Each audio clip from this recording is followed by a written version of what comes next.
Salut toi, moi c'est Alix au fil de la patience sur YouTube et Instagram et tu peux aussi me retrouver sous le pseudo Xyla sur Ravelry.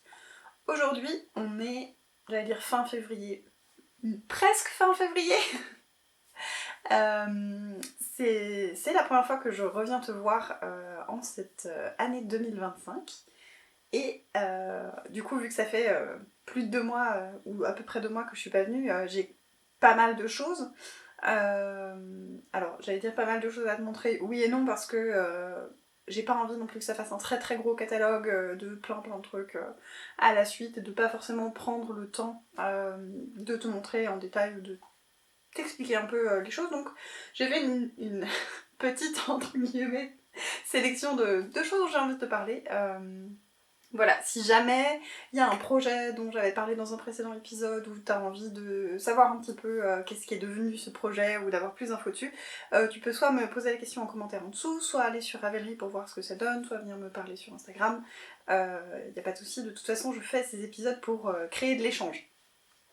Et je dois avouer que c'est là où j'ai le plus de mal. J'ai souvent assez peu de réactions, à part des personnes que je côtoie déjà au quotidien ou avec qui j'échange déjà au quotidien. Donc vraiment, n'hésite pas, n'hésite pas à répondre à mes questions ou à m'en poser et à interagir. Voilà. Bienvenue dans mon univers créatif, un peu délirant parfois et un peu sage parfois. Ça peut arriver, il y a quelque chose d'un peu plus sage que d'habitude. Sage dans le sens un peu moins farfelu, parce que parfois je fais peut-être des choses un peu farfelues, et c'est peut-être aussi pour ça que certaines personnes connectent moins avec ce que je fais, ou bien c'est juste parce que je fais n'importe quoi avec mes mains et que c'est très agaçant pour certaines personnes peut-être. Voilà. Voilà, merci d'être là, merci d'être de passage, et commençons par du jaune. Ce jaune, si tu suis déjà un petit peu ce que je fais depuis quelques mois, ce jaune tu le connais, c'est le Lemon de Célène. C'est le même jaune et c'est les mêmes laines que les laines que j'ai utilisées pour tricoter mon gilet fouetté de Céline Litz. Il me restait du mohair jaune et du mérino jaune. Et voilà, je m'étais dit, je ferai sûrement un truc avec. J'ai mis ça de côté et je suis passée à d'autres projets. Et en fait, cette année, je participe au CAL annuel organisé par Mélina Ami in a Panda's World. Et il y a plusieurs thèmes, il y a des thèmes sur... il y a un thème, il y a 12 gros thèmes et il y a des petits, ce qu'elle appelle des flash knits, où il y a un petit thème, un temps assez restreint pour proposer quelque chose dans ce thème-là. Et là, il y a eu un flash knit qui était où il fallait faire un truc pour la tête. Et ça fait des mois que je me dis qu'il faut que je me retricote un bonnet, parce que je m'étais tricoté il y a quelques années un February's Hat.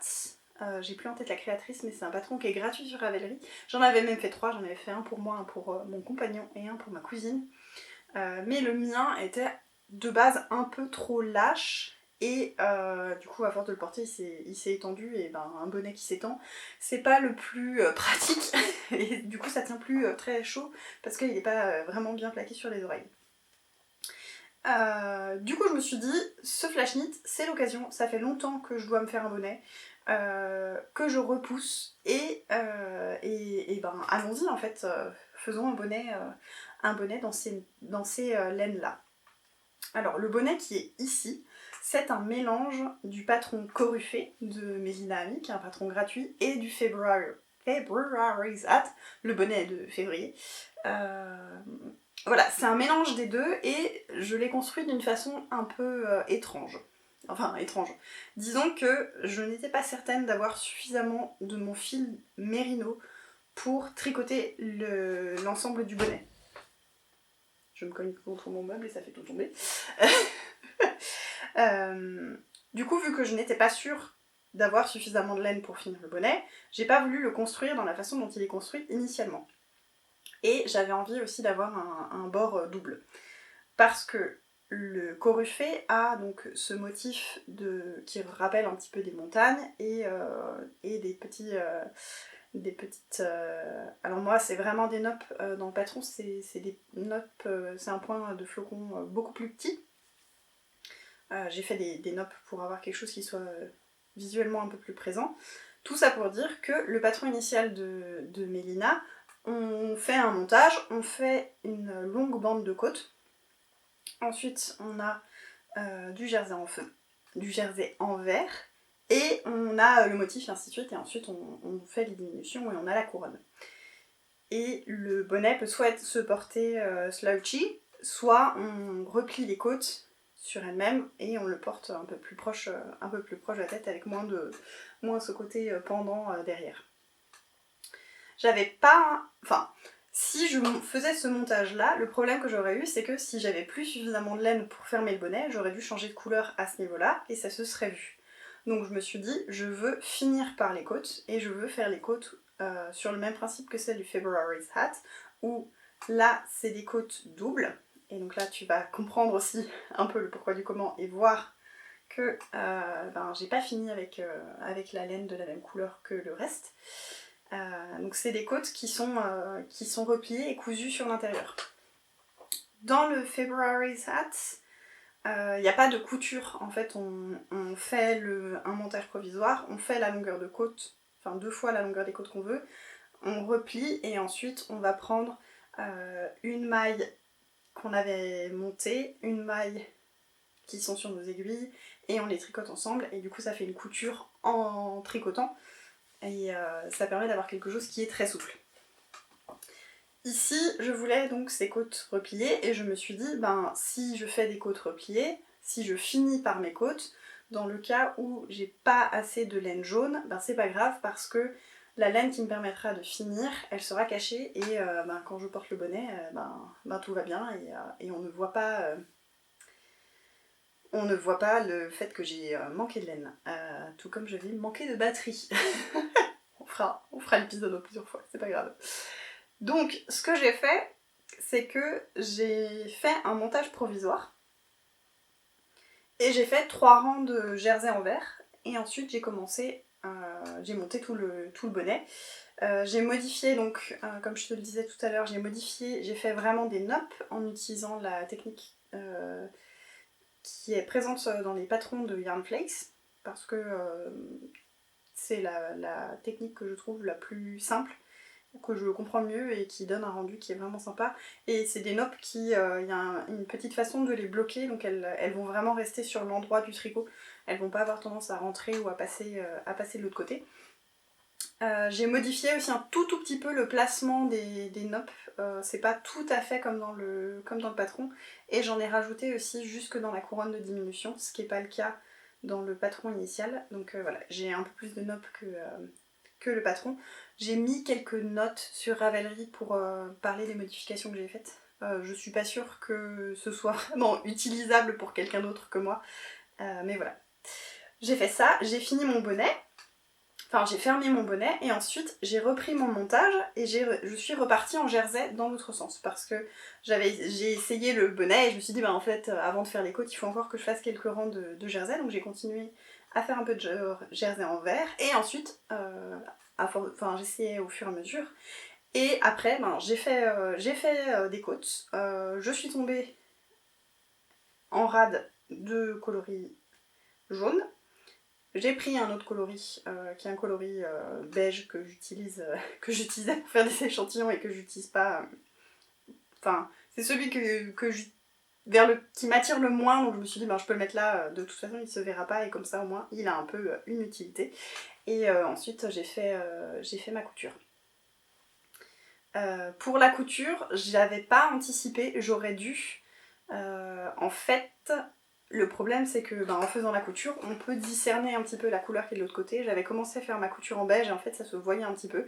Donc au final j'ai fait ma couture juste avec un fil de mohair et soie. J'ai fait ça de façon assez lâche parce que ma crainte c'était que le fil de mohair et soie puisse casser. Et en fait j'ai fait ça de façon suffisamment lâche et je le porte au quotidien et il n'y a pas de souci. Mais voilà, j'aurais pu anticiper pour avoir quand même encore un petit peu de jaune pour au moins faire la couture. Mais voilà. Je l'ai tricoté en tenant 2 brins de Merino Superwash et un brin de mohair et soie. Voilà. Et ça fait un bonnet. Ça fait un bonnet qui remplit son office de bonnet, c'est-à-dire que voilà, j'ai les oreilles qui sont bien couvertes et j'ai 2 épaisseurs sur les oreilles et il tient bien sur la tête et on me voit de loin, donc comme ça, si jamais quelqu'un me cherche, il suffit de repérer le bonnet jaune fluo parce que ben, des bonnets jaunes fluo, il n'y en a pas tant. On va rester dans les flash knits. J'ai fait ça. J'ai fait un petit Nibbles, donc c'est un patron de Cynthia Valley. Elle a plein de patrons de petites mignonneries comme ça. J'ai envie de faire la tortue depuis des plombes. J'ai tout ce qu'il faut. J'ai le patron, j'ai les laines, je sais exactement ce que je veux. Je m'y suis toujours pas mise, mais cette année j'ai vraiment envie de faire cette petite tortue et faire mon petit lapin, ça m'a vraiment donné envie. Là, les Nibbles, c'est Andrea qui a le petit camion de laine Co qui m'a vraiment donné envie parce qu'un tricoté, elle en avait amené un et j'ai trouvé ça vraiment trop mignon. Je suis allée voir ce que j'avais dans mon stash et j'avais une pelote de laine qui contenait de l'angora. Et je me suis dit ça va être vraiment parfait pour une petite bestiole comme ça. Alors je sais pas à quel point c'est visible ou pas, mais il y a vraiment un très beau halo autour du petit lapin. C'est très minutieux à faire, mais c'est vraiment très très...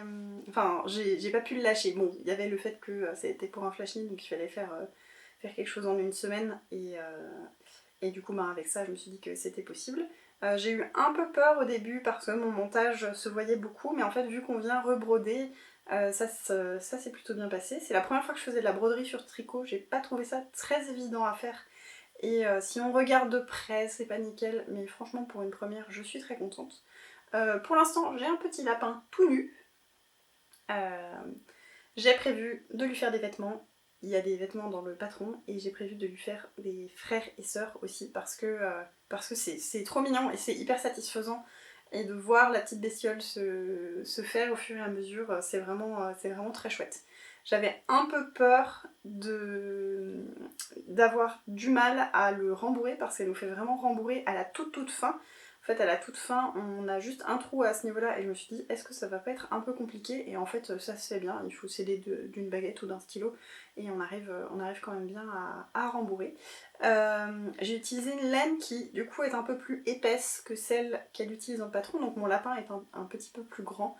Il faut que je garde ça en tête pour quand je vais faire les vêtements, parce que si je fais les vêtements dans le même calibre de fil que celui qu'elle utilise, ça risque d'être un peu petit pour mon lapin parce qu'il est un petit peu plus grand. Mais voilà, mon petit lapinou The Nibbles avec la petite queue. Enfin voilà, il y a vraiment de très jolis détails et c'est vraiment très sympa de faire ces petites bestioles. On va rester dans le poilu. Je suis en train de me dire, en fait, j'ai quasiment du poilu pour tout. J'ai fait un échantillon un peu à la va-vite dans ce très beau fil orange qui est aussi un fil mohair et soie qui vient de chez Eline Hélène que j'ai acheté à Knit at Motoko de surpas l'année dernière. Donc ça devait être l'année d'avant. Je pense que je l'ai acheté en 2000. La pelote est partie. Je pense que je l'ai acheté en 2023 dans le but de faire un Ghost Whisperer de Park Knit. Et ça fait vraiment longtemps que je veux le faire. Je veux le faire en orange, je veux le faire en bleu. Et il y a un KL qui a été lancé sur Instagram en début d'année. J'ai dit oui, moi je veux être dedans. Et pour l'instant, je l'ai toujours pas monté parce que j'ai travaillé sur d'autres choses. Et l'autre fois, je me suis dit, allez hop, je fais un échantillon. J'avais fait un premier échantillon avec des aiguilles en métal. Et en fait, vraiment le mohair et soie en simple sur du métal, moi j'y arrive pas du tout. En fait ça glisse tellement que je suis très tendue, je me fais mal aux mains, ma tension est pas régulière du tout. Déjà que c'est pas régulier de tricoter aussi déjaugé, alors là c'était une catastrophe. Je me suis dit ça va pas aller du tout, donc je me suis commandé des aiguilles interchangeables en bois. J'en avais déjà en stock mais pas de la bonne taille. Et je les ai eues et j'ai fait donc un échantillon. Alors c'est plutôt un pseudo échantillon déjà parce qu'il est un peu petit. Je l'ai pas lavé et le problème quand on tricote en déjaugé c'est que quand on tire ça reste un peu en place et je peux le tirer dans toutes les directions et en fonction de comment il sera je vais pas avoir les mêmes mesures. Donc je me suis un peu plus, j'ai fait à peu près, je tombe à peu près sur un échantillon qui a l'air correct et un rendu qui a l'air bien. Donc il faut que je le monte. J'ai vraiment très envie de le faire, mais pour l'instant j'avais tellement d'autres choses sur lesquelles je travaillais en parallèle que je me suis dit je vais pas monter celui-là tout de suite, mais au moins maintenant je sais sur quelles aiguilles partir et je sais aussi sur quelle taille partir. J'ai vraiment très hâte de bosser sur ce petit pull à porter en superposition, du coup vu qu'il est très transparent et ça fait un petit t-shirt un peu court avec des manches ballon. Les filles dans le cadre ont fait il y en a plusieurs qui ont déjà fini et leurs versions sont toutes canon et le fait de les voir aussi ça me motive d'autant plus pour faire ce projet, surtout que dans ma taille il va me falloir globalement un écheveau de mohair et soie, donc 400 mètres et du coup 400 mètres en s'y mettant sérieusement ça avance quand même plutôt vite. Quelque chose d'autre qui avance plutôt vite, c'est ça. Alors, c'est noir. Donc je ne sais pas ce que tu verras ou ce que tu ne verras pas. Lundi dernier, c'était mon anniversaire et du coup, pour me faire plaisir, j'ai pris de 1, une journée off et de 2, je me suis dit, je monte un projet et pendant une semaine, je ne travaille que là-dessus. Si je tricote là-dessus. Comme ça, il avancera et comme ça, je fais quelque chose pour moi. Parce que depuis le début de l'année, j'ai beaucoup travaillé sur un gilet de naissance, un gilet en 2 ans pour faire un cadeau de naissance. Si je mets tous les mots, ce sera mieux. Et j'en avais un peu marre de le tricoter parce qu'il y a toute une partie qui est en côte perlée et que la côte perlée ça prend du temps, surtout vu l'échantillon et ainsi de suite. Et du coup, je me suis dit, je vais me faire plaisir pendant une semaine, je fais quelque chose juste pour moi. Fin janvier, je suis allée à la journée solde organisée par Andrea de Laine & Co et elle a un portant avec tous ses samples tricotés et ainsi de suite et j'ai flashé sur un pull sans manches qu'elle avait qui était vraiment hyper beau et j'ai flashé dessus. Vraiment, j'étais obsédée, je revenais dessus, j'y revenais, et je me suis dit non mais il faut vraiment que je m'achète la même laine et que je le fasse parce que c'est vraiment très beau. Je savais pas trop quelle couleur prendre au début, j'ai regardé, enfin je l'ai flashé dessus, il était en beige, le beige moi c'est vraiment une couleur qui me va pas du tout. Donc je savais que j'allais pas prendre cette couleur là, donc je suis allée voir les couleurs qu'elle avait. J'ai pas l'étiquette là, c'est la dune ou la sable des laines du Val Godemar. J'ai un trou de mémoire, c'est un des deux. Je sais plus. C'est une laine avec un mélange, qui contient de l'angora, d'où le côté très poilu. Et j'ai regardé les couleurs et j'ai vu qu'il y avait du noir et je me suis dit en noir sur mes chemisiers rouges, ça va être canon et ça va vraiment être très chouette. Donc le Ulalaka, il existe en 2 versions, une version courte et une version plus longue. André avait fait la version courte et c'est vraiment la version courte qui m'a... J'ai flashé sur la version courte, donc je suis partie sur la version courte. Et donc c'est un pull sans manches. Là ça ressemble pas à grand chose parce que je suis en train de faire un des demi-dos et j'ai mes mailles en attente et je sais pas du coup avec le noir si c'est visible ou pas, mais il y a une très grosse torsade. Une torsade, alors moi quand j'ai vu les photos du patron je me suis dit c'est une torsade faite dans des côtes. Ce ne sont pas des côtes simples, ce sont des côtes... Alors en anglais, si je traduis littéralement, c'est côte du pêcheur.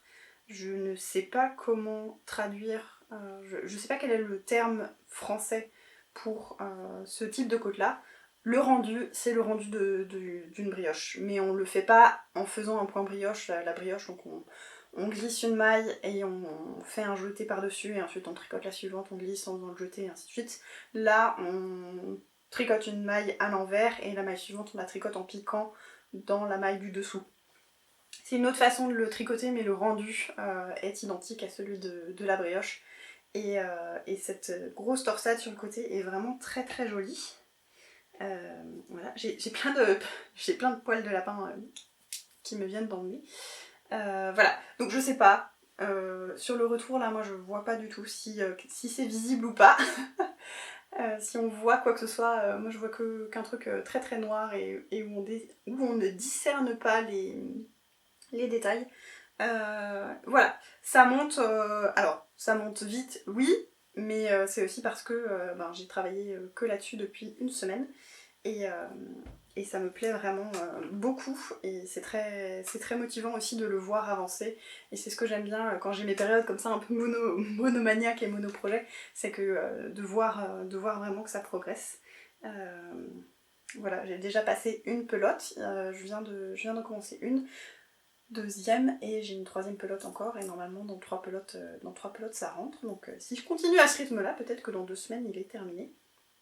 Je dois avouer que c'est aussi un peu mon but de carburer sur ce projet là parce que comme ça peut-être que je pourrais encore un petit peu le porter avant de le mettre au placard pour le ressortir quand il fera de nouveau un peu plus froid. Voilà, et j'avais fait un petit échantillon que j'avais bloqué et lavé. Et en fait, je sais pas si on va vraiment voir la différence. Donc là, j'ai pris la taille d'aiguille qui est au-dessus.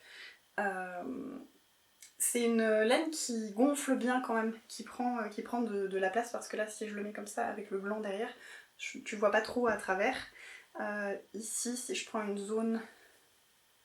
Ouais, là on ne voit pas trop. Mais en tout cas, c'est pas vraiment que les mailles grossissent, c'est plutôt que ça se densifie. Mais ça garde une certaine fluidité. Enfin voilà, donc je suis très, très contente de ce projet et ça m'apporte beaucoup de joie de tricoter ça en ce moment. Et je ne sais pas pourquoi, je veux avoir besoin de douceur.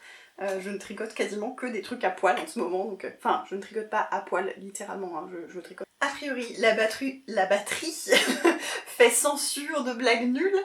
Voilà, du coup le cadre a un tout petit peu changé, la luminosité n'est plus tout à fait la même, mes cheveux sont un peu plus secs qu'avant, parce que avant ils étaient encore assez humides et... Enfin bref, on s'en fout complètement. Il y a de nouveau de la batterie, donc on reprend. Je te parlais donc, je te parlais de l'échantillon là, je vais te parler d'autres échantillons. Ça va être un peu le bazar, ça va tomber. Je sais pas comment m'y prendre, on va faire ça comme ça. Pour l'instant ça ne ressemble à rien là, tu as l'impression que c'est un enfer de fil, c'est un petit peu ça. J'ai flashé sur le patron de la veste Aquaforte de Jennifer Beal. Je crois que c'est Jennifer Beal. C'est une veste longue en jacquard. Je la trouve magnifique. Et quand je l'ai vue, je me suis dit, j'en veux une version en rouge et noir.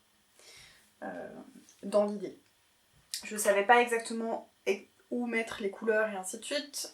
J'ai pas mal étudié les photos du design pour voir quelles couleurs je pourrais placer où, comment est-ce que je pourrais faire, quelle couleur est-ce que je pourrais prendre. Et j'avais tricoté l'année dernière la Vovo de Rosa Pomar pour faire... Ah, j'ai un gros trou de mémoire, je sais plus comment s'appelle le modèle. Le bereket, pour tricoter un bereket. J'avais utilisé en rouge, en coloris, ce coloris-là. Et j'avais adoré tricoter cette laine et je m'étais dit, vu la texture qu'elle a et ainsi de suite, ça devait être une très bonne laine pour tricoter des jacquards. Donc je suis partie sur cette laine-là. J'ai d'abord acheté une pelote de chaque couleur et le rouge tout de suite 3 pelotes parce que donc, c'est un rouge ici qui est assez profond. C'est le coloris 09. Mais par exemple, le bereket que j'ai tricoté, c'est aussi le coloris 09, mais ce n'est pas un rouge aussi profond. Il y a une forte différence de lot, en fait. Une forte différence dans les couleurs entre les différents lots. Donc je voulais m'assurer d'avoir tout de suite cette couleur... d'avoir suffisamment de pelote. Faut le temps que le cerveau se remette comme il faut. Donc j'avais pris... quelques pelotes en me disant je ferai le test pour voir ce que ça donne. Il en manque une. Pour être sûre des couleurs et après j'achèterai les couleurs, les quantités de chaque. Et au final j'ai réfléchi et je me suis rendu compte aussi que En fait, j'hésitais dans le placement du rouge et du orange. Est-ce que je mets le rouge pour tel endroit du motif? Est-ce que je mets le orange? Et en fait, je me suis rendu compte que les quantités nécessaires des pelotes étaient les mêmes. Donc ça n'allait rien changer. Sauf bien sûr pour le noir où là il en fallait beaucoup. Mais je savais que le noir serait mon coloris principal. Tout ça mis bout à bout, en décembre, je suis allée chez Andrea. Je rigole parce que ça devait être la troisième fois au moins que je la mentionne dans cet épisode. Je suis allée chez Andrea et je lui ai pris de la Vovo. Dans ces 5 coloris-ci. Donc un noir, un rouge, un orange un peu brun, orange brûlé, et ensuite 2 gris beige. Voilà. 2 nuances de gris beige, et je me suis dit que ces couleurs-là, ensemble, qu'elles allaient bien ensemble. Et vu le modèle, c'est quand même un très gros investissement de temps, surtout. Enfin, investissement financier automatiquement vu que c'est un manteau, mais aussi investissement en termes de temps parce que donc c'est un manteau long. On tricote tout en rond, on a un stick, chose que j'ai jamais faite, enfin on a au moins un stick, je sais plus exactement, j'ai pas encore lu le patron jusqu'au bout, mais en tout cas je me suis dit, il faut absolument que je fasse au moins un échantillon, et cette fois un échantillon en rond, vu qu'on tricote, on tricote pas en aller-retour mais en rond. Donc j'ai fait un premier échantillon, je suis en train de regarder mes échantillons côte à côte parce que sur le moment là j'ai le doute de lequel est lequel. Donc j'ai fait un premier échantillon. Donc j'ai fait un échantillon en rond, mais mon but c'était aussi de pouvoir récupérer ma laine à la fin parce que j'ai voulu faire un échantillon qui soit vraiment le plus représentatif possible de l'échantillon que je vais obtenir sur le manteau. Parce que vu le projet que c'est, l'investissement de temps et ainsi de suite, je veux pas me rater. Donc, et je voulais pas non plus gaspiller du fil, donc j'ai fait courir en fait mon fil à chaque fois derrière et comme ça je ne coupe pas. Oui, parce qu'en fait quand on fait un échantillon en rond, on peut aussi ne pas laisser autant de fil et venir couper, mais je ne voulais pas faire ça pour pouvoir récupérer mon fil, surtout sachant que j'allais sûrement devoir faire plusieurs échantillons, ce qui a été le cas. Cet échantillon que j'ai fait, le voici.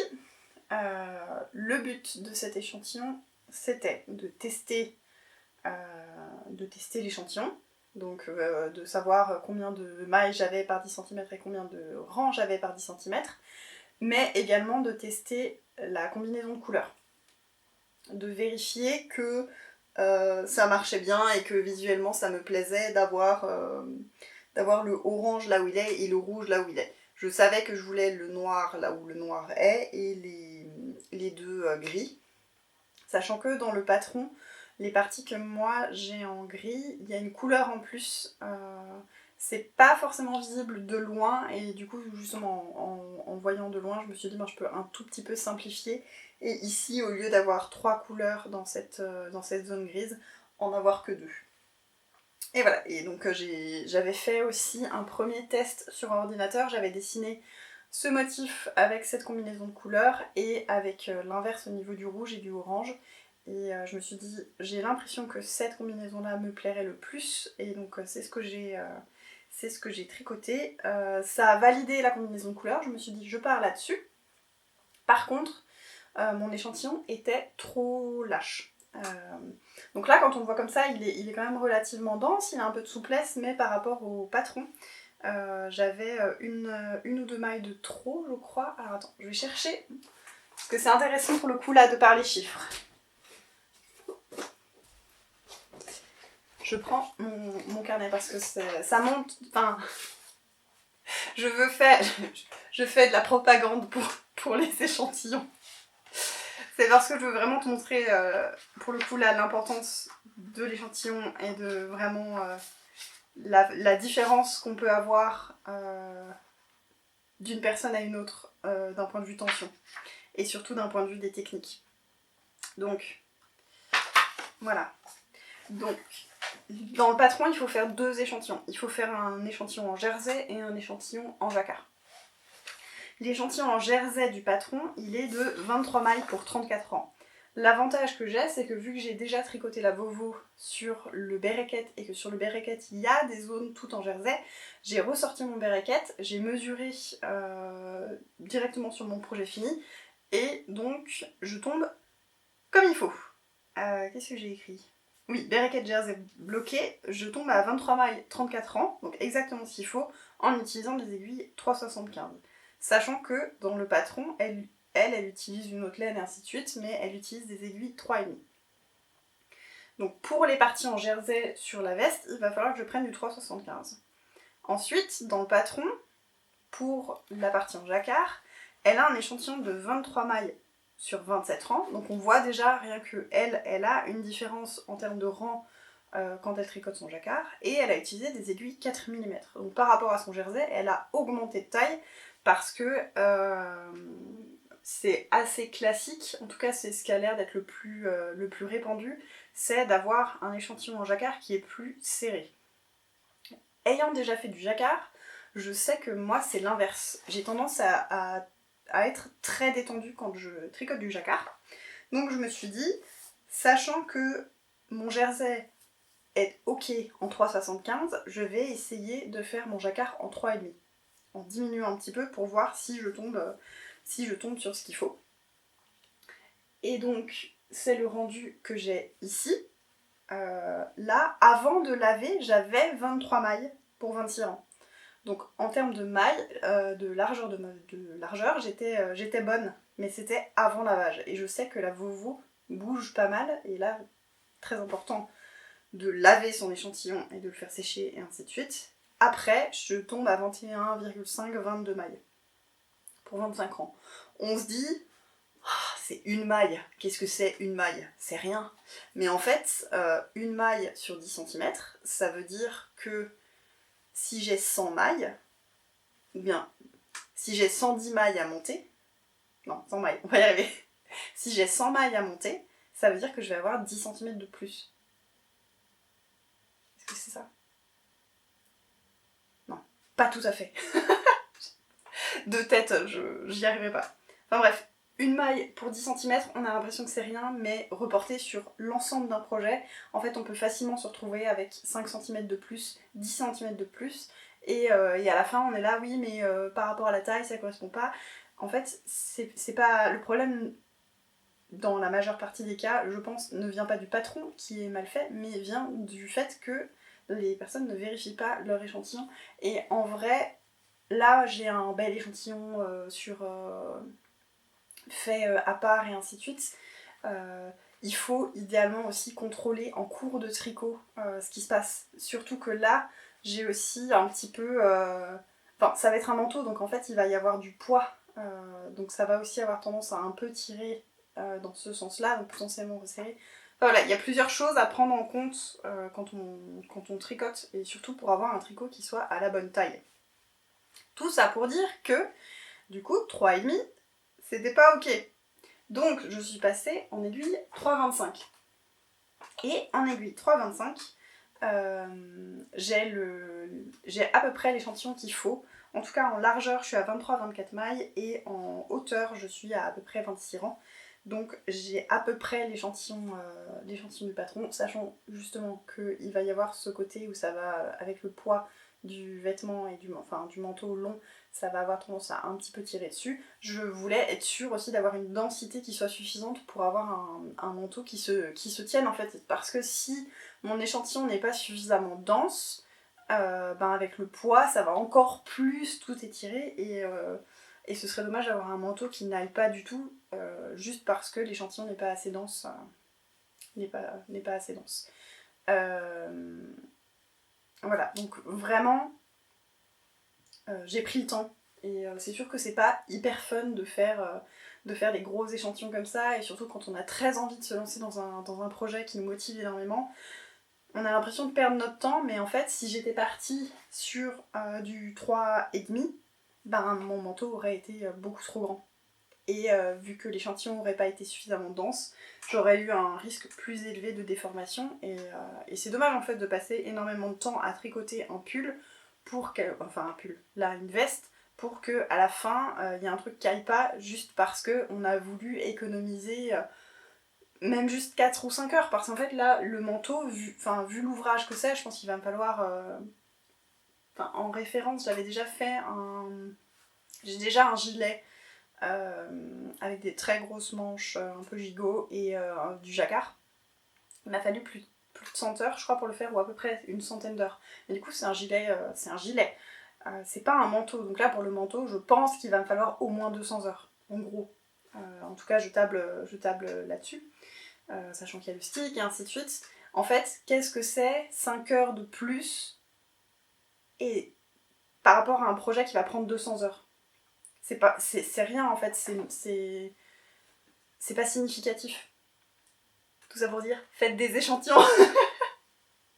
Faites des échantillons et quand vous faites un échantillon comme ça, c'est très important de prendre ces mesures avant de le laver parce qu'en fait, ça permet de voir quelles sont les différences et de savoir comment est-ce qu'on va devoir mesurer aussi. Parce que si dans le patron, la créatrice vous dit tricoter sur 20 cm et que vous tricotez sur 20 cm avant lavage et qu'en fait, quand vous lavez, ça prend en longueur, même chose, ça va être trop long. Donc c'est plein de petites informations comme ça qui paraissent un peu fastidieuses. Oui, il faut tricoter cet échantillon et ainsi de suite. Mais en fait, c'est aussi ça qui va augmenter les chances que vous ayez un projet à la fin qui vous aille et surtout qui soit comme vous le voulez. Et ça permet d'anticiper aussi certains problèmes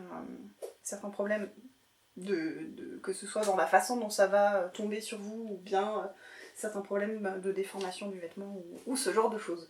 J'ai vraiment l'impression, surtout avec mon livre, faites des échantillons, rejoignez-moi. Voilà. Ça fait longtemps que j'ai fait ces échantillons, ils traînaient sur mon bureau parce que je voulais les montrer et en parler, et parler de l'importance de ça. Du coup, maintenant que je les ai montrés, je vais pouvoir les défaire et défriser ma laine. Et pour l'instant, je vais pas monter tout de suite le projet parce que j'ai tellement de choses en parallèle et ouais, je me suis un peu éparpillée et j'ai très envie de le monter, mais je pense que je vais le faire à un moment où mon cerveau est un peu moins dans tous les sens et où j'aurai fini aussi les cadeaux de naissance sur lesquels je travaille. Le petit gilet cadeau de naissance, je te le remontre pas là parce que je te l'ai déjà montré la dernière fois. Pour l'instant, enfin voilà, ça a avancé, il m'agace un peu, donc j'ai pas très envie de t'en reparler là. Je te le montrerai une fois qu'il est fini. La couverture de naissance, la couverture bébé, je n'y ai toujours pas retouché. Par contre, ce que j'ai fait là récemment, je me suis attaquée à mon canevas fatal.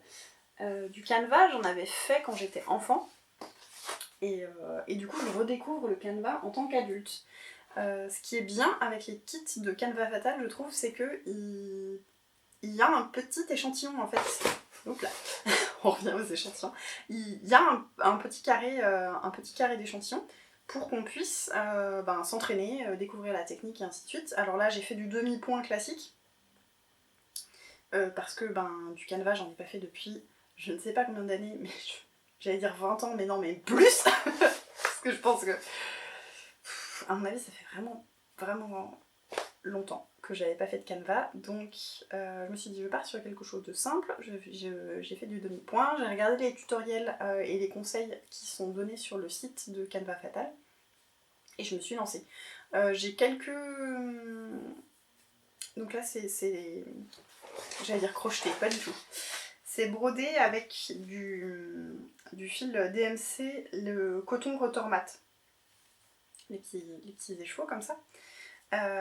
J'en ai quelques-uns en stock et j'avais un beige crème et du coup pour être sûre d'avoir suffisamment de fil dans le kit, sachant que je débute et ainsi de suite et que je me dis au cas où j'ai à défaire, que mon fil s'abîme ou quoi que ce soit, j'ai pris un de mes écheveaux pour faire le crème, un de ce que j'avais en stock. Et voilà, du coup j'aime beaucoup le rendu. Alors c'est joli de loin. De près, je trouve ça un peu moins sympa, on voit un peu plus les côtés un peu anguleux et le fait que j'ai pas été forcément toujours très très régulière dans ma tension. Mais en tout cas voilà, ça fait un truc hyper coloré, j'aime beaucoup. Faut que je le finisse en fait, que j'en fasse quelque chose de joli. Je sais pas si je vais l'encadrer ou si je vais vraiment juste... alors pas couper à ras, mais le replier et... je sais pas, faut que je regarde comment je le finis, mais je pense que je vais l'accrocher quelque part dans mon atelier. En tout cas, c'est très sympa et c'est vraiment chouette de pouvoir avoir pouvoir s'exercer en fait. Le point que j'ai trouvé un petit peu difficile avec le Canva, c'est de savoir quelle couleur faire quand on est à la limite d'un motif. Sur le site de Canva Fatal, le conseil qu'il donne, c'est de regarder à l'intersection quelle est la couleur majoritaire et de prendre cette couleur-là. C'est ce que j'ai essayé d'appliquer, mais c'est vrai qu'il y a des fois où je me pose un peu la question et c'est... Voilà, j'essaye de lâcher un peu prise et de pas trop me prendre la tête. Mais je crois que je préfère la finesse du point de croix. Même si le point de croix c'est moins fluide parce qu'il faut toujours se référer au patron, alors que là, vu que c'est une toile qui est imprimée, on n'a pas besoin de se référer au patron. Donc comme tu peux le voir, j'ai attaqué la toile, la grande toile, donc de ce modèle-ci, qui est le modèle Ripening de Live Lee. Et j'ai vraiment flashé dessus. Au début j'hésitais un petit peu parce que je suis pas une grande fan de rose. Si tu passes ici, souvent tu le sais. Et il y a quand même pas mal de roses dessus. Et je me posais la question de est-ce que je remplace par autre chose, mais après je voyais pas par quoi remplacer pour que ça fasse pas trop d'orange ou pas trop de jaune. Et je me suis dit en fait la globalité de l'image ça fonctionne, c'est vraiment très joli. Je pense que je vais l'accrocher au-dessus de ma porte, ça rendra très bien. Et du coup, voilà, j'ai commencé, j'en fais un petit peu de temps en temps, et ça me plaît beaucoup. Du coup, dans le kit, on a l'aiguille, et on a l'illustration, donc l'illustration elle est présente sur la boîte mais on l'a aussi en carton comme ça. En vrai c'est aussi une illustration qu'on pourrait afficher comme ça.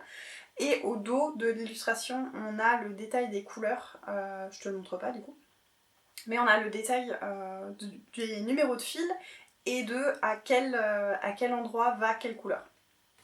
Donc pour servir de guide. Et on a aussi le QR code vers les explications de comment faire et vers le site et comment bien démarrer et les quantités de fil qui sont, en tout cas pour l'instant, j'ai l'impression largement suffisantes parce que en fait j'ai fini le rouge, j'ai fait tout le rouge et il me reste encore énormément de fil. Après je fais le demi-point, c'est un des points au Canva qui utilise le moins de fil.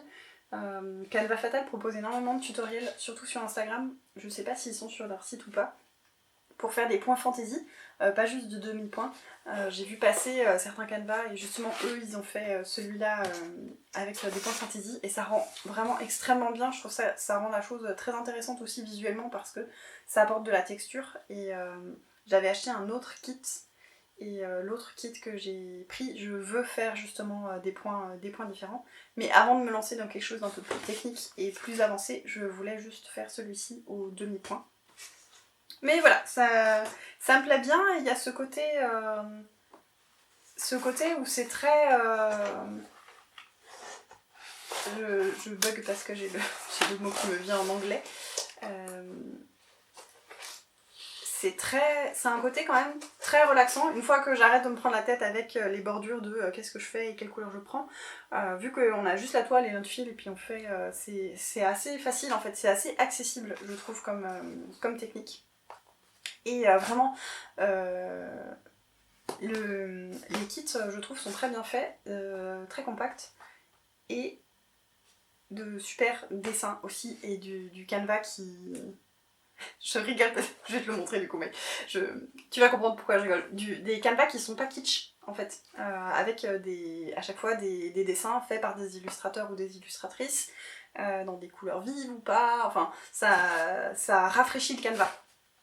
Je rigole parce que je suis passée en recyclerie dans la semaine et que j'ai acheté un Canva mais qui pour le coup est très kitsch.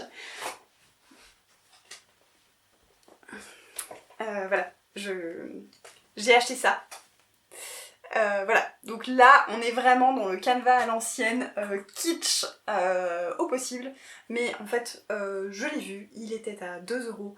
Et j'adore les chats, j'ai toujours adoré les chats, enfants aussi. Et je trouvais qu'ils étaient vraiment... ils sont beaux en fait. Donc voilà.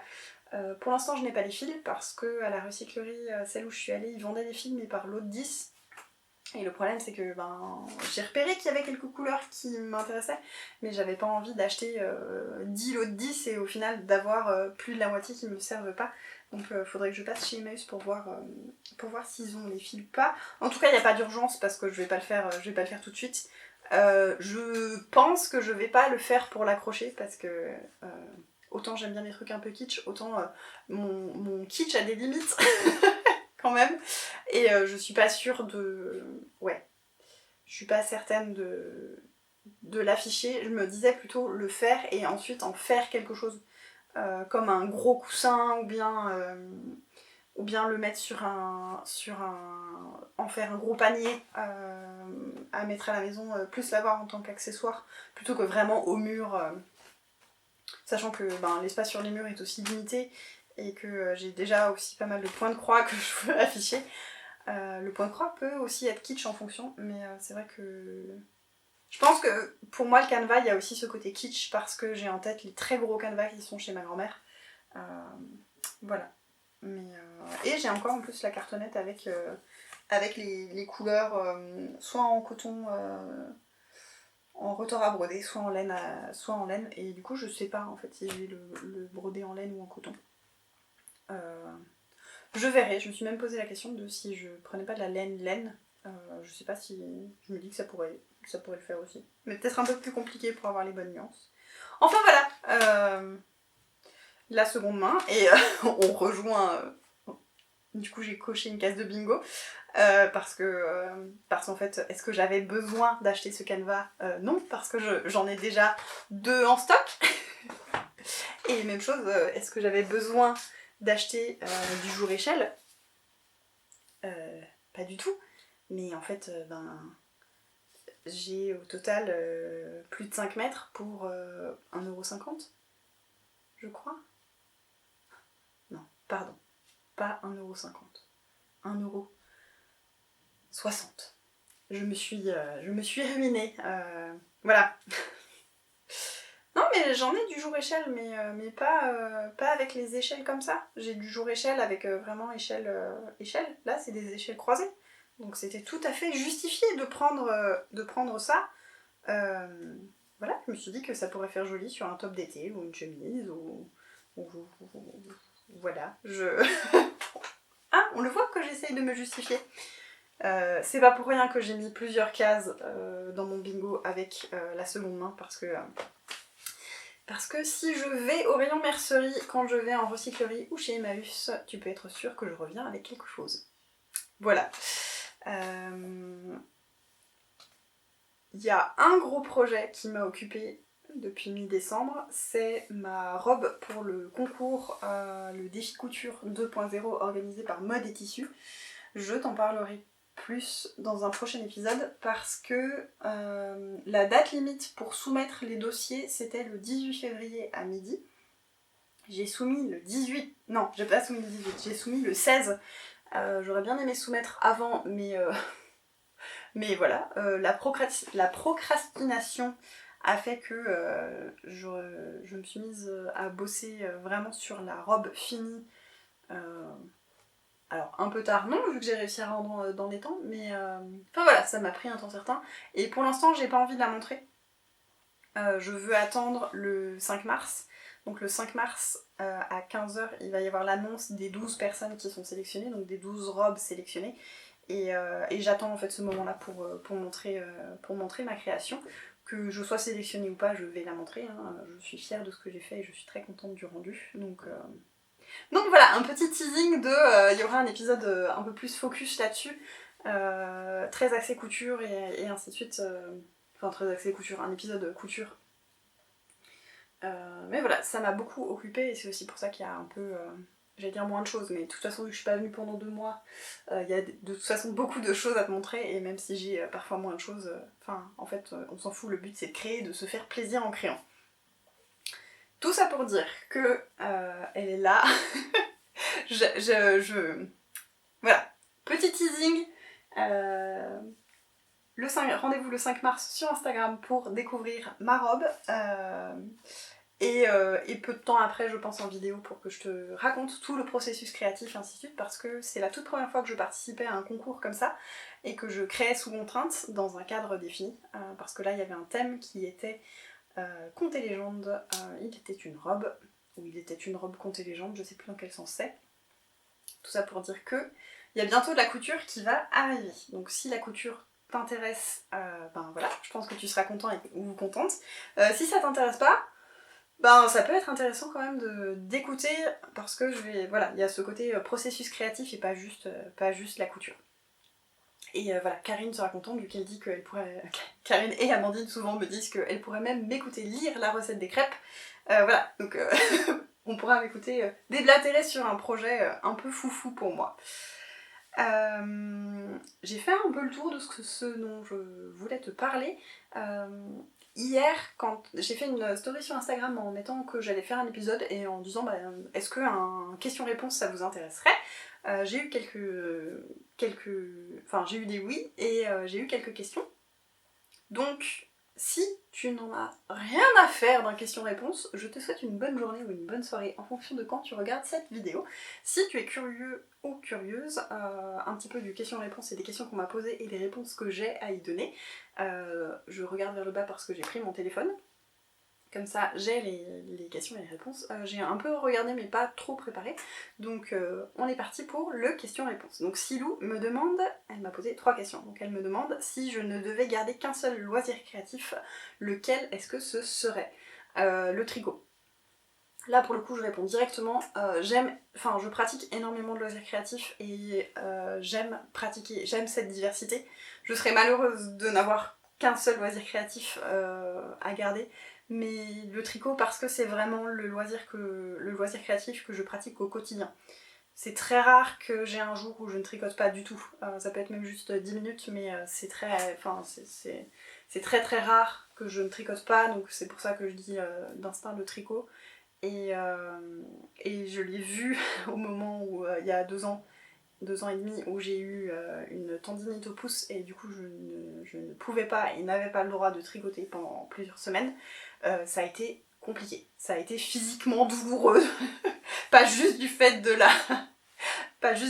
la tendinite, mais vraiment c'était compliqué pour moi de ne pas pouvoir tricoter. Bon, du coup je pouvais pas faire grand chose d'un point de vue créatif, j'avais fait un peu de couture je crois, mais je divague. La question suivante c'est: comment as-tu appris à tricoter ? J'ai toujours vu ma maman tricoter, toujours. J'ai toujours vu ma maman devant la télé avoir un tricot. Ma maman avait toujours un tricot en cours. Quand elle approchait de la fin d'un tricot, il fallait prévoir le suivant.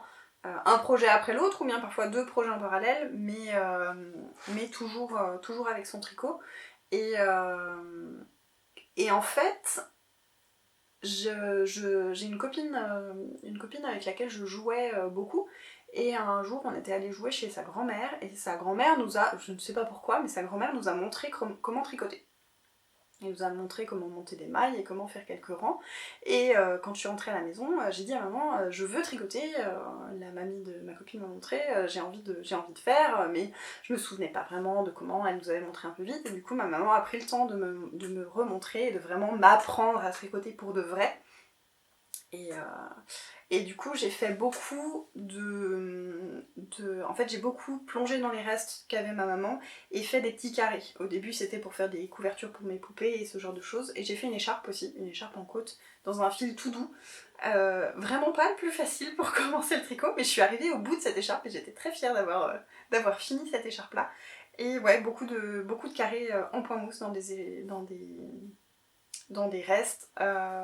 Un tout petit peu de jersey, mais vraiment beaucoup de carrés, et j'ai fait ça pendant vraiment des années. Je tricotais juste des carrés en utilisant des doubles pointes vu que c'était des petites aiguilles, et énormément de choses comme ça. Et c'est beaucoup plus tard qu'après ma maman m'a dit mais tu sais que tu peux te faire des vêtements, t'es pas obligée de toujours faire des choses comme ça. Et les vêtements me faisaient un peu peur, et après j'ai repéré quelques modèles qui me plaisaient dans des magazines fil d'art, et j'ai fait mes premiers vêtements comme ça en appelant le service client Allo Maman. Allô maman, comment est-ce que je fais, je comprends pas l'histoire des répétitions tous les temps, et comment est-ce que je calcule ça, et comment je fais ça. Et du coup, ma maman, ayant l'habitude, ayant tricoté des patrons fil d'art pendant des années et des années, elle m'a appris à lire les patrons fil d'art, à les comprendre, et à tricoter avec ça. Donc pendant des années, j'ai tricoté exclusivement des laines fil d'art et des patrons fil d'art. Ce qui fait que... Enfin, ouais, ça me pose pas de soucis. Je dis ça parce que j'entends souvent les gens se plaindre des patrons type fil d'art ou Bergère de France qui sont un peu obscurs justement avec ces histoires de répétition, ou bien il y a plus tard un en même temps. Mais en fait, vu que j'ai appris avec ça, les patrons très verbeux me posent même plus problème et me perdent parfois même un peu plus s'il y a trop de détails. Enfin, je suis un peu là... Va au fait, qu'est-ce que je dois faire? Dis-moi ce que je dois faire, j'ai pas besoin non plus de l'ensemble, j'ai besoin de savoir si je suis sur le demi-devant, en gauche-droit, mais pas non plus dans trop le détail. Après, c'est vrai que les patrons plus modernes des créateurs et créatrices indépendants, une bonne partie sont quand même plus accessibles, et c'est une bonne chose aussi parce que ça ouvre plus de possibilités, ça ouvre le tricot à plus de personnes. Voilà. Ensuite, quel est le projet créatif que tu as préféré faire jusqu'à présent? Je dirais ma couverture en jacquard. Je pense. C'est assez difficile pour moi de choisir, mais je dirais la couverture en jacquard. Après, c'est difficile pour moi d'en choisir un parce que j'ai quand même... Souvent, je choisis des projets qui me plaisent et je vais... Enfin... Ouais, c'est rare que je fasse des trucs qui me plaisent pas, ou bien il y a des fois où j'en ai marre pendant parce qu'il y a un truc qui se passe mal, ou parce que c'est plus fastidieux que ce que je pensais. Mais j'ai vraiment adoré faire ma couverture en jacquard. Je l'ai faite sur 1 an, c'était le défi que je m'étais donné, et c'était vraiment chouette à faire. Et j'apprécie vraiment, elle est sur le canapé, et j'apprécie vraiment de la voir au jour le jour aussi.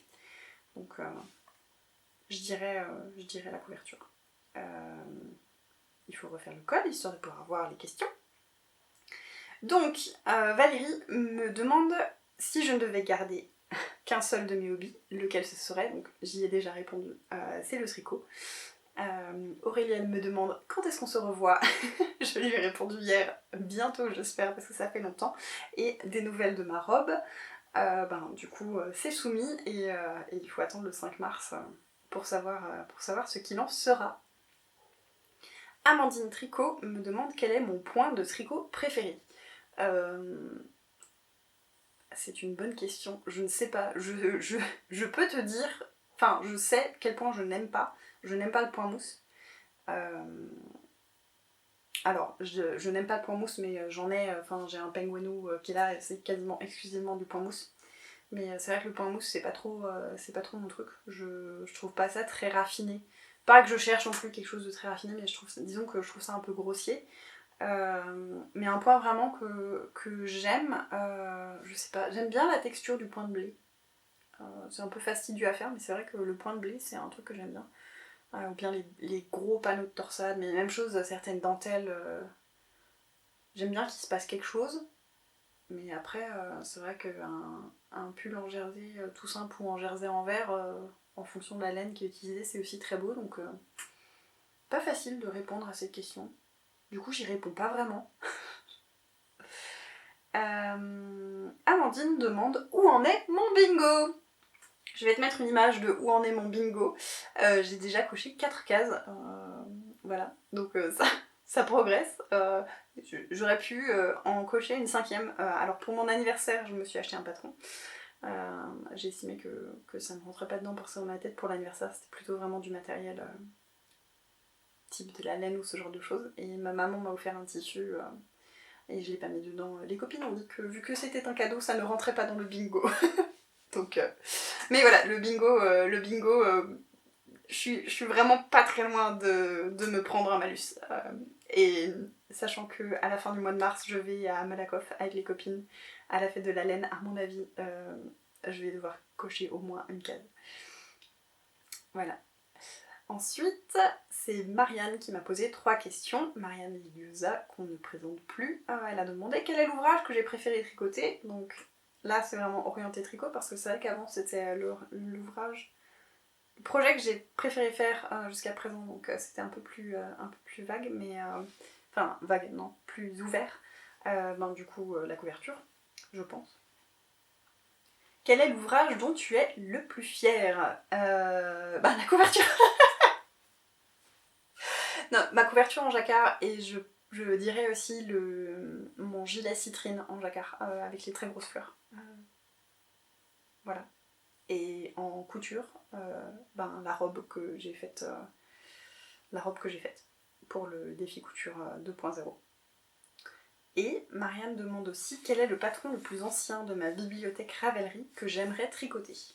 Donc j'ai regardé le patron le plus ancien que j'ai acheté, le premier patron que j'ai acheté en fait, et donc qui est aussi le plus ancien dans ma bibliothèque, c'est le patron des mitaines chartreuses de Mademoiselle Petronille. C'est un patron que j'ai déjà tricoté, mais j'ai tellement utilisé ces mitaines qu'elles sont complètement élimées, qu'il y a des trous et que c'est pas réparable. J'ai plus le fil et c'est vraiment la laine qui est trop abîmée. Et j'ai prévu de m'en refaire. Donc voilà, c'est ça le patron le plus vieux de ma bibliothèque. On a fait le tour des questions. Voilà. Au final, c'est que les copines qui m'ont posé des questions. Ça montre un petit peu cette même chose que ce que je disais au début de l'épisode où j'ai du mal, je sais pas pourquoi, mais il y a assez peu d'interactions. Je sais pas pourquoi, je sais pas l'expliquer, mais souvent les interactions que j'ai avec les gens qui me regardent, en fait, c'est les interactions avec des gens avec qui je discute déjà au quotidien. Donc voilà, c'est comme ça. Et voilà, et j'ai quand même remarqué que ces derniers temps, il y a de plus en plus de personnes qui arrivent sur la chaîne, même si j'ai pas amené beaucoup de choses. Je sais aussi que c'est parce que Marianne, Sylvette et Karine m'ont mentionné plusieurs fois, et je le vois en fait quand elles sortent une vidéo et que j'entends qu'elles me mentionnent, je vois des pics de gens qui arrivent sur ma chaîne. Je vois aussi de temps en temps quelques personnes qui regardent mes anciens épisodes, donc quand je vois ça, ça me fait plaisir parce qu'en fait je me dis que c'est des gens qui ont accroché et qui sont curieux de voir ce que je fais et qui accrochent à mon univers créatif, donc ça fait plaisir.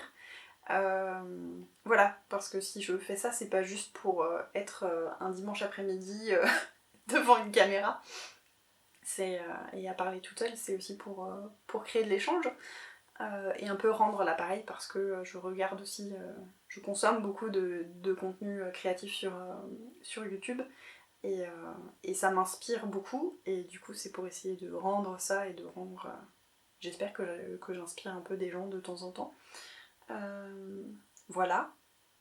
Je vais où avec ça? Je sais pas. Je sais pas où je vais avec ça. Si, je vais peut-être où, en fait, si t'as une question ou quelque chose à dire, ou un retour positif ou constructif, n'hésite pas, parce que en fait, sinon, si c'est juste moi qui parle toute seule devant ma caméra, c'est pas le plus fun. Même si je rigole un peu de temps en temps, mais je me moque plus de moi. Enfin voilà. Hésite vraiment pas. Et j'espère que ça t'aura plu, que tu auras passé un bon moment, que j'espère aussi que j'aurai réussi à piquer ta curiosité vis-à-vis du défi couture et que tu es prêt ou prête pour le prochain épisode où je vais te parler en long, en large et en travers de ma robe. Sois prêt. Voilà. Je crois que c'est bon. Je vais m'arrêter parce que sinon je vais déblatérer pour ne rien dire. J'espère que cette vidéo t'aura plu, que tu auras passé un bon moment. Je te souhaite une bonne journée ou une bonne soirée en fonction de quand tu regardes cette vidéo. Et je te dis à la prochaine fois. Salut!